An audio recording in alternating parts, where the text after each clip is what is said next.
Here are two new pieces that I got for this year. I got the boathouse that you may remember Snape died in the movie. And then I also have the owlry, which is a sort of extension of the castle. There is the castle that I have, there is the owlry, and then there's another part of the castle. So I think I have the Great Hall, and then there's another part of the castle as well, which I don't have. This was my base last year for my castle, so it literally fit the castle and the Great Hall perfectly with some steps and stuff. And what I did was I had Hagrid's hut next to it. But today I think I want to do a taller base. So I have this hollow box that I'm going to try to use. It just opens and I can't remember what was inside it. So I'm going to use that as kind of my base to try to create something that the owlry can sit on top of with a waterfall feature, and then the boathouse can sit at the bottom of with a lake or a pond at the bottom. So I'll give it a try and see if I can't make something out of all of this. And then that'll be a nice extension of my Hogwarts castle scene. So these are the thin foam boards that I used on top of my table last year to pin my lights and benches and things too. And then this was my Diagon Alley road, which I'm going to do some extension to that too because I have a new Diagon Alley piece. But this is the width of my table. So whatever I do, I definitely have to make sure that it is only up to this width. So I just pulled it out of storage so that I could use it as a general guide. But what I may actually do is just put tape on the table so that I know exactly how wide any of my pieces can get. All right, so I've got the kind of configuration that I'm gonna want. I've decided to turn this whole box sideways, and then I'm going to put this on both sides to make it level. But I want to use this piece of paper to do a general outline of where my pond is going to be able to go. So I'll just draw around all my little things here so that I have a general idea of where things are going to go.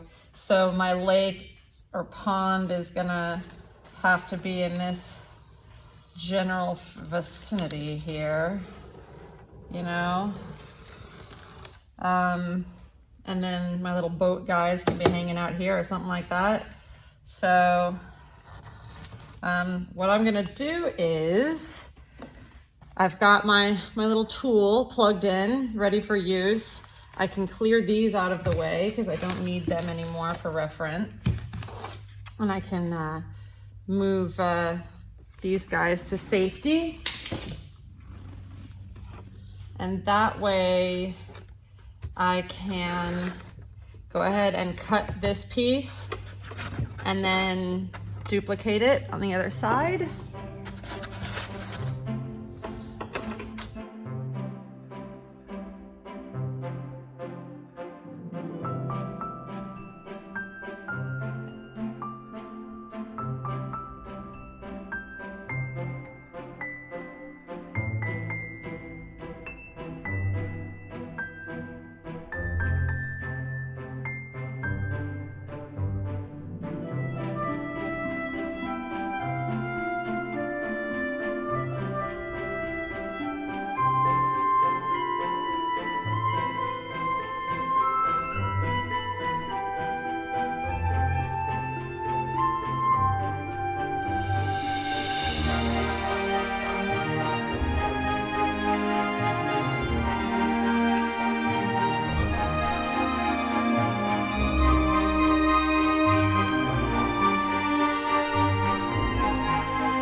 All right, so it's been a few hours and my pieces seem to have set and the glue feels dry.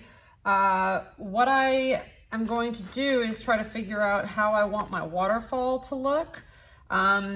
And I've looked at a lot of pictures. You know, I'm not an expert, so I'm relying on a lot of other people that have been doing this for years. Miriam's Manor is one channel I can definitely refer you to, and I'm referring to her videos for this in particular, for the waterfall effect. But I think what I want to do is, instead of just having the waterfall suddenly appear out of nowhere, I'm going to do like a little tiny pool up here. And then that little pool can filter down into the waterfall, into my bigger pond down below. And if you recall, we're gonna have the boathouse around here. So I know that I'm gonna be carving a bunch of this off and rounding off these corners and things. So I think what I'll plan to do is have the waterfall shoot out around this general vicinity. And this is just a guide. Whatever I end up carving and any mistakes I end up making, I can fix that later. I may not do that wide of a waterfall, but we'll see. I know I'm gonna lose some of this depth because I don't need a huge overhang.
So this is the back, and something that I was thinking about doing was cutting out a big hole in the back of this and then being able to hide some of my power cords. Right now, the way that my power cords are is that they just literally sit behind all these because my tables are against a wall, and I don't have a 360-degree view of my village pieces. I just don't have the space in my house for that. But I know that I need to bore a hole in this so that the power cord for that can go back, or even just sort of shallow out the bottom so that the power cord can run underneath this. But I think what I'll do is go ahead and hollow this out, and that way I'll be able to hide some more power cords inside here.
right, so in discussing it with my husband, we both think that it would be a good idea to cut a hole in the back, and that'll allow us to put some power cables and things like that and hide them.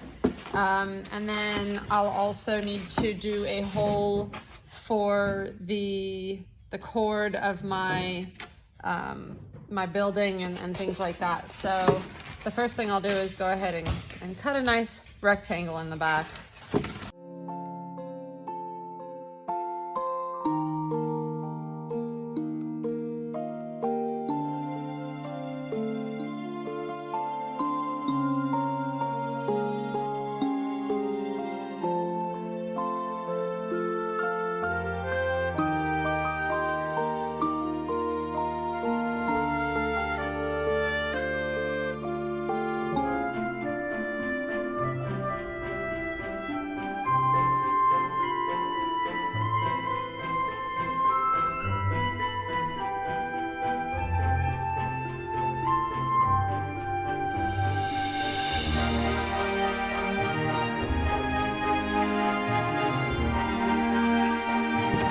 All right, so I've cleaned up my hole, so now it doesn't have a bunch of annoying pieces that are gonna nip at me anymore. And then what I'm going to do is go ahead and attach the lid. Since I'm done with all my carving, I'll go ahead and attach the lid to this, and that way it'll have more stability. It'll just mean that the lid won't be able to come off anymore, but I've got the piece kind of where I want it. Oh, and I need to do my hole in the front, or maybe just a channel underneath. Okay, so I've put everything back where it's generally going to be placed. And instead of doing a trench, because this doesn't fit all the way in the back, I'm gonna just do a hole so that this can pop through the hole and then connect with the power inside this little box.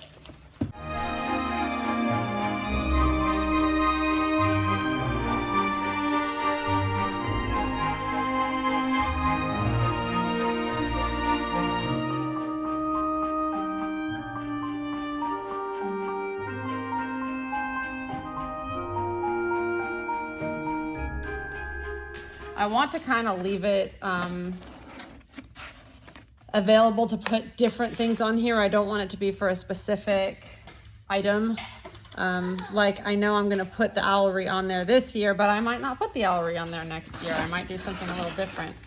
So I think what I'll do is I'm not going to put a hole in this at all. I'm just going to let the power cords come off the back and attach in the back here. Good morning. I am going to be working on the base where my pond is going to go, and all of these larger pieces are going to sit on top of it. In order to do that, I need one big base worth 43 inches to be able to hold all three of these big foam pieces.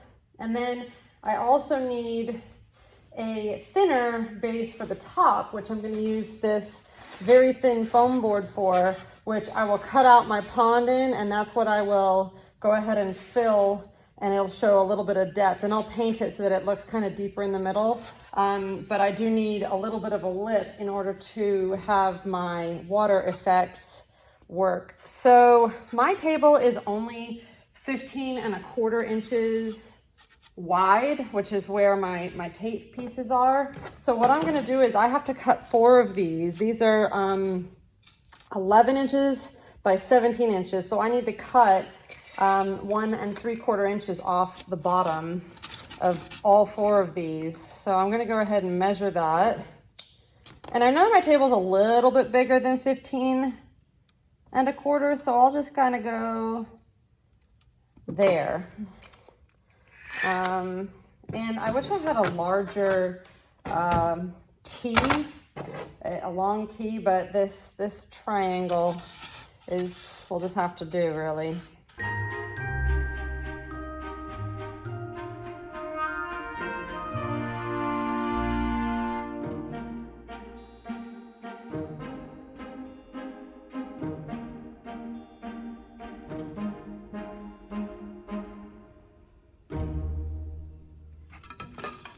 All right. So here's going to be my base. And what I'll do is I'll use the good sides as the front, and I will glue these together. I'm gonna need to use a bigger table. So I'll glue all these together side by side. That'll be 44 inches, that'll do. And then I need to glue them to this, which this will actually be the top. But before I do that, I need to work out where my my pond is going to be so that I can cut that out and then glue everything down together. And then I'll need to cut this as well to be the same width as that.